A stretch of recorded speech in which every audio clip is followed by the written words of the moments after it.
Benchmarks for minimally acceptable behaviors of community members are a code of ethics, laws and regulations, or standards of conduct. And you see the answer here is C. And I have the paragraph from the reading in which it is cited.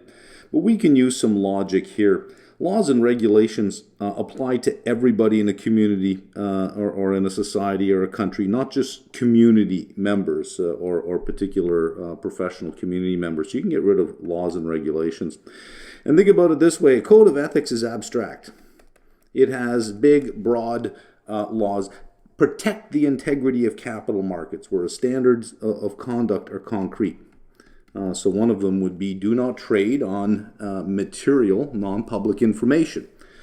So let's see what we have here. Specific communities or societal groups in which we live and work sometimes codify their beliefs about obligatory and forbidden conduct in a written set of principles, often called a code of ethics. The code of ethics serves as a general guide. That's why I use the word abstract, a general guide for how community members should act. Some communities will also expand on their code of ethics and adopt explicit rules or standards, something more concrete, that identify specific behaviors required of community members. These standards of conduct serve as benchmarks. Here's what we're looking for, right? Benchmarks for the minimally acceptable behavior of community members and can help clarify the code of ethics. Whenever we have an abstract statement, we always want to follow with something more concrete, so that issues of interpretation or the possibility of ranges of interpretation are minimized. Specialized knowledge and skills, a commitment to serve others, and a shared code of ethics best characterize a vocation, profession, or occupation. And being that profession is right in the name of the reading, ethics and trust in the investment profession, we sort of have to go with that. Vocation and occupation are the same thing and apply to everybody with a job. Even a valet driver has a vocation, has an occupation. But I don't know if there is a profession of valet drivers, much like there are the medical profession, the investment profession, etc. So a direct quote from the reading. A profession is an occupational community that has specific education, expert knowledge, and a framework of practice and behavior. Framework of practice and behavior. Let's see if we can draw a line to it. Shared code of ethics. We have specific education there, specialized knowledge and skills, along with expert knowledge that goes in there as well. That underpins community trust, respect, and recognition. Most professions emphasize an ethical approach, the importance of good service, and empathy with the client. Empathy with the client. There's your commitment to serve others.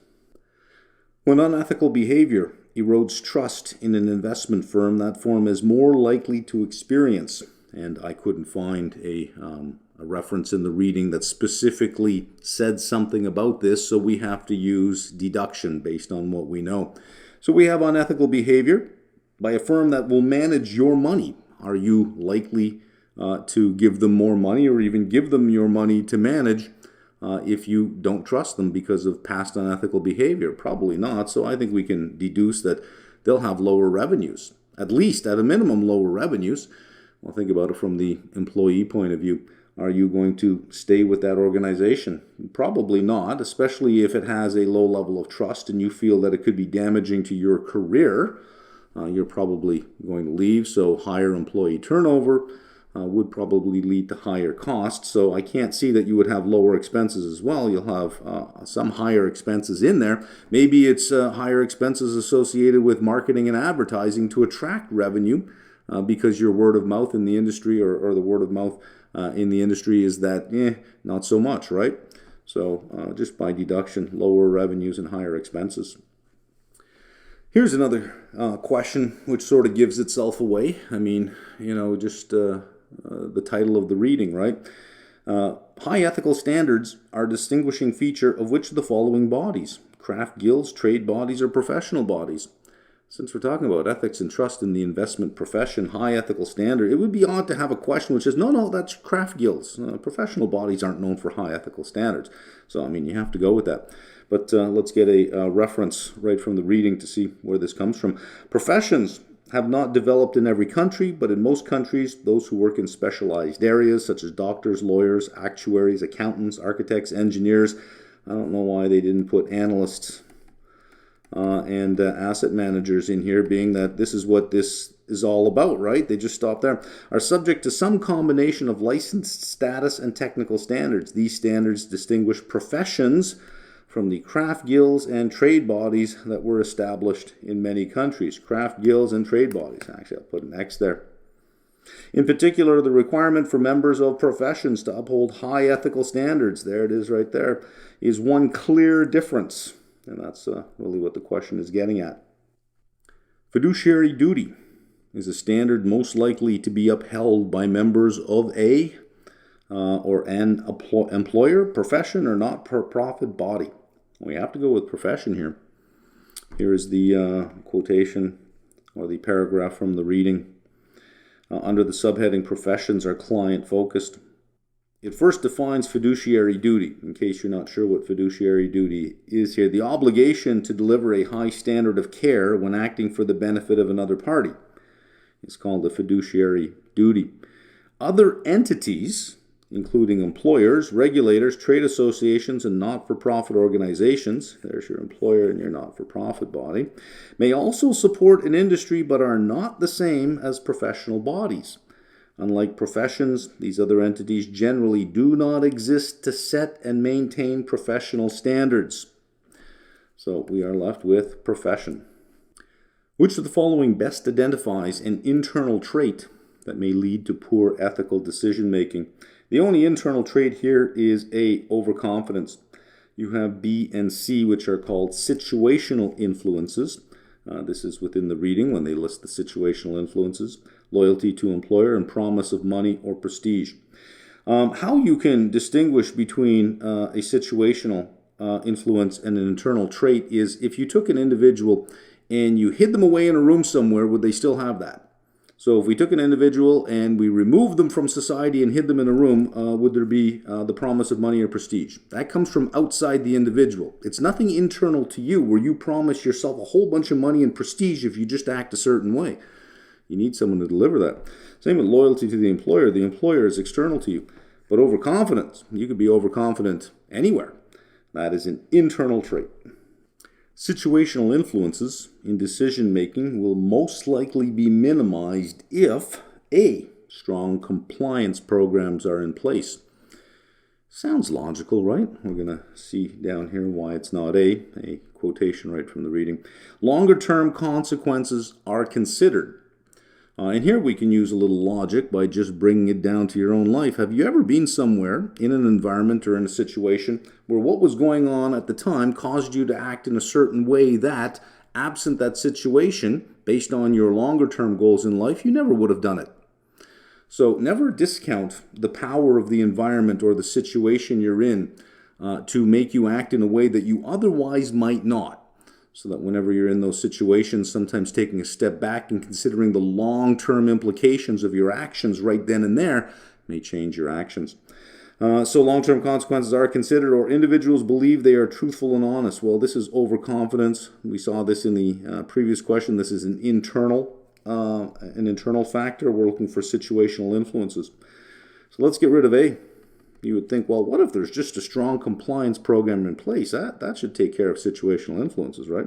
Well-intentioned firms may adopt or develop strong compliance programs to encourage adherence to rules, regulations, and policies. A strong compliance policy is a good start to developing an ethical culture, but a focus on adherence to rules may not be sufficient. A compliance approach may not encourage decision makers to consider the larger picture, right? Your longer term consequences, and can oversimplify decision making. Taken to the extreme, a strong compliance culture can become another situational influence that blinds employees to other important considerations. It goes with the old saying, the ties that bind, a strong compliance program binds you. The ties that bind are the ties that blind. Decision makers who use a compliance approach are most likely to, and we can get everything we need from this reference from the reading. We've seen it in another question. A compliance approach is saying, okay, listen, we need you to behave a certain way. We need you to do certain things and not do certain things. So here's a list of rules that you'll simply just follow. So when confronted with a situation, refer to these rules. So right away we can get rid of C. Consider more factors than when using an ethical decision-making approach, because it doesn't say consider more factors. It says, hey, here are the rules, follow the rules. Our answer here is to oversimplify decision-making. It doesn't help avoid situational influences. We've seen that in another question. Well-intentioned firms may adopt or develop strong compliance programs to encourage adherence to rules, regulations, and policies. That's the compliance approach. A strong compliance policy is a good start to developing an ethical culture, but a focus on adherence to rules may not be sufficient. A compliance approach may not encourage decision makers to consider the larger picture and can oversimplify decision making. There it is. To maintain trust, the investment management profession must be interdependent with regulators, employers, and investment firms. And the reference for this one is right here under the heading Professions Normalize Practitioner Behavior. Professionalism is underpinned by codes and standards developed by professional bodies. Regulators typically support professional ethics and recognize the framework for ethics that professions can provide. Many regulators around the world have engaged closely with professional bodies to understand their code and standards, as well as how they are enforced. Codes and standards developed by practitioners can be complementary to regulations, codifying many more individual practices than the high-level principles set by regulators. Okay, I've got lots of references from the reading so that there's no misunderstanding about what the answer can be, or why is it not A, why is it not B, which is an example of an activity that may be legal, but that CFA considers unethical. So A, making legally required disclosures in marketing materials. Sure, it's legal, but I don't see that would be unethical. How dare you follow the law, right? So making legally required disclosures in marketing materials is legal, but it's not unethical, it's ethical. Let's get rid of that. B, trading while in possession of material non-public information. You may think, oh, but that's illegal. It is unethical, and so you may say it's illegal. Let me get rid of that. But in some countries, as we'll see down here, that is not illegal. C, disclosure by an employee of his or her own company's dishonest activity. Now you may say, well, that may be ethical, it may be illegal, but we're looking for legal and unethical. This would be an ethical thing to do. Let's find out if it's legal or illegal. Either way, because it's ethical, we're looking for unethical, we can get rid of that. The investment industry has examples of conduct that may be legal but considered by some to be unethical. Some countries, for example, do not have laws prohibiting trading while in possession of material non-public information, but many investment professionals and the CFA Institute consider such trading unethical, so that it may be legal, as it's saying here. They do not have laws prohibiting it, but it is considered unethical. So B matches both of those. Another area in which ethics and laws may conflict is the area of whistleblowing. Whistleblowing refers to disclosure by an individual of dishonest, corrupt, or illegal activity by an organization or government. Depending on the circumstances, a whistleblower may violate organizational policies and even local laws with the disclosure. Thus, a whistleblower's actions may be deemed illegal and yet considered by some to be ethical. We're looking for examples of things that may be legal and unethical. This may be illegal, but ethical. So we have to go with B. An ethical decision-making framework. This is in contrast to a compliance approach. An ethical decision-making framework will most likely include a predetermined uniform sequence. Here we'll just use logic and say, well, that doesn't sound too logical. Every situation is going to be different. B, focus exclusively, there's excessive wording, we don't like excessive wording, exclusively on confirmable facts and relationships. So probably not. Help avoid a decision that has unanticipated ethical consequences. And to help us with this one, let's get a reference directly from the reading here. Ethical decision-making frameworks are designed to facilitate the decision-making process for all decisions. They help people look at and evaluate a decision from multiple perspectives. Bad color there, right? From multiple perspectives, in which case having something predetermined and uniform doesn't seem to make a lot of sense if you're looking at it from multiple perspectives. Enabling them to identify important issues they might not otherwise consider. Well, if we're looking just for confirmable facts and relationships, that doesn't fit with issues you might not otherwise consider. Using an ethical decision-making framework consistently will help you develop sound judgment and decision-making skills and avoid making decisions that have unanticipated ethical consequences. Avoid a decision that has unanticipated ethical consequences. Ethical decision-making frameworks come in many forms with varying degrees of detail. So again, there's another vote for not A. If it comes in many forms with varying degrees of detail, it cannot be predetermined and uniform. And here we just have extreme wording exclusively on confirmable facts and relationships. I think we can say, well, I don't think just exclusively, we can get rid of that. When an ethical dilemma occurs, an investment professional should most likely first raise the issue with, and this we can just use logic, a mentor outside the firm, professional body's hotline, or senior individual within the firm. Well, obviously, you'd go to somebody in the firm first, and if it's something big enough where everyone in the firm is involved and you're not getting any help, maybe you want to talk to somebody outside the firm for guidance, saying, what do I do here? Where do I go? But you certainly wouldn't run to the police every time you see something. You'd go to management and you say, look, maybe I'm interpreting the situation differently, but should we be acting this way or doing this kind of thing? Or, hey, listen, I have this dilemma. What do I do?